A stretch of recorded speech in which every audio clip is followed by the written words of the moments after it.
Aujourd'hui est le 19 avril 2020 voilà 30 ans exactement que cet événement s'est passé. Mais il reste fortement gravé dans les mémoires des acteurs. Dans l'histoire de la lutte estudiantine des années 90, les dates du 19 février et 21 avril 1990 sont celles souvent évoquées.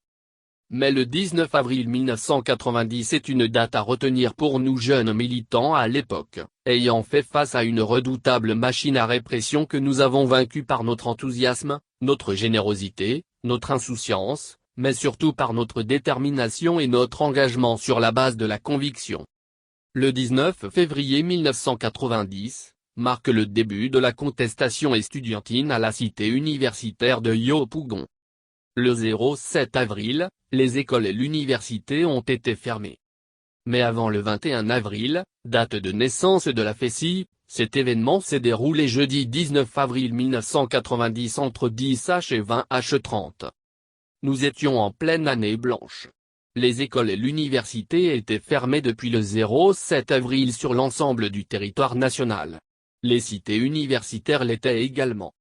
Pour briser l'élan de la contestation, en plus de la fermeture des écoles, de l'université et des cités, tout rassemblement de plus de 0,5 personnes était interdit dans la ville d'Abidjan.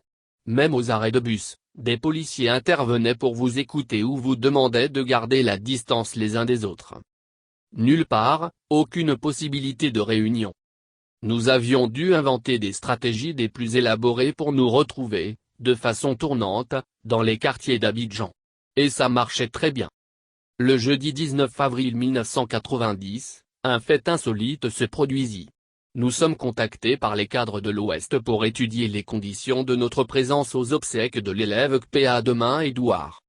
En effet, tué par un gendarme à Adzopé, lors de la mobilisation généralisée des élèves et étudiants du 6 avril 1990, la date du samedi 21 avril avait été retenue pour son inhumation, après 02 reports successifs, à Zampleu, son village natal, près de Zouanouin. La date indiquée était le 21 avril et nous étions à pied d'œuvre pour accompagner dignement cet élève fauché par une balle assassine d'un gendarme au cours d'une manifestation pacifique d'élèves à Adzopé le 06 avril. Le comité de défense des élèves et étudiants, CODI, appelé encore comité qui deviendra ONAICI, qui est entré en contact avec les patents, dès le décès de l'élève et qui entendait s'impliquer dans l'organisation des obsèques, a été convoqué par les cadres de l'Ouest au domicile du ministre Paul Guidibo. Il faut préciser que notre participation aux obsèques avait été posée comme revendication au président de la République feu Félix Houphouët, lors d'une de nos rencontres. Il n'y avait pas vu d'inconvénient et a donné instruction aux organisateurs de nous associer à l'événement. Mais tenez-vous bien, la suite sera presque extraordinaire. En effet, deux réunions successives et contradictoires vont vous situer sur la nature du régime, à l'époque, et sur les méthodes utilisées. Ce jeudi 19 avril donc, une première réunion s'est tenue avec les cadres dans la matinée, aux environs de 10h, au cours de laquelle, il nous avait été indiqué que nous pouvions participer au voyage sur Danané. Un car serait affrété pour transporter la délégation que nous devions constituer nous-mêmes. Toutes les dispositions avaient été convenues. Il ne nous restait plus qu'à trouver les partants que nous avions estimés à un peu plus de 70 personnes. Mais, à la sortie de la réunion, un sentiment très curieux s'est emparé du groupe. Nous avions trouvé l'offre trop généreuse et cela a suscité en nous beaucoup d'appréhension, de doute et de la méfiance. En effet, même si nous pouvions estimer que nous avions arraché notre droit de participation aux obsèques au président Houphouët lui-même, les facilités à nous accorder paraissaient trop belles pour être bonnes pour nous. Certains camarades ont donc vite fait de voir derrière cette généreuse offre, un complot ou un piège qui risquait de se refermer sur nous d'un instant à l'autre.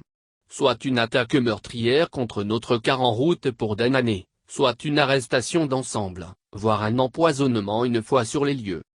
Pour éviter ce piège, nous avions décidé de réduire notre délégation et de la disséminer dans plusieurs véhicules. La réunion terminée, nous sommes séparés dans l'espoir de nous retrouver le lendemain, vendredi 20 avril afin d'arrêter les dernières dispositions pratiques. Mais aux environs de 16h le même jour, un émissaire du ministre Paul Guidibo vint nous informer que les cadres souhaiteraient nous revoir d'urgence. Sur les 09 membres de la délégation initiale, nous n'avions pu retrouver que 5. Notons que nous sommes en 1990, nous sommes sans téléphone, ni aucun moyen de communication. Les cités sont fermées. Nous étions pour la plupart des sans domicile fixe, SDF.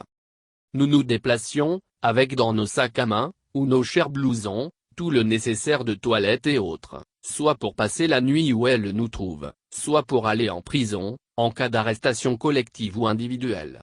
Nous en avions déjà connu quelques-unes avant cette date, ces journées qui commençaient bien, mais qui se terminaient soit à la DST, soit à la préfecture de police. Nous y étions donc suffisamment préparés.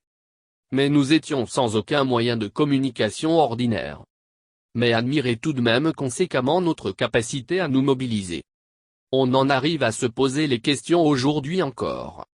Mais comment, diable, faisions-nous? Et sauf vantardise, chacun de nous sait que parfois, seul le vent nous y aidait, si ce n'est Dieu, comme pour nous dire que notre mission était hautement divine. Les voies de la lutte sont insondables.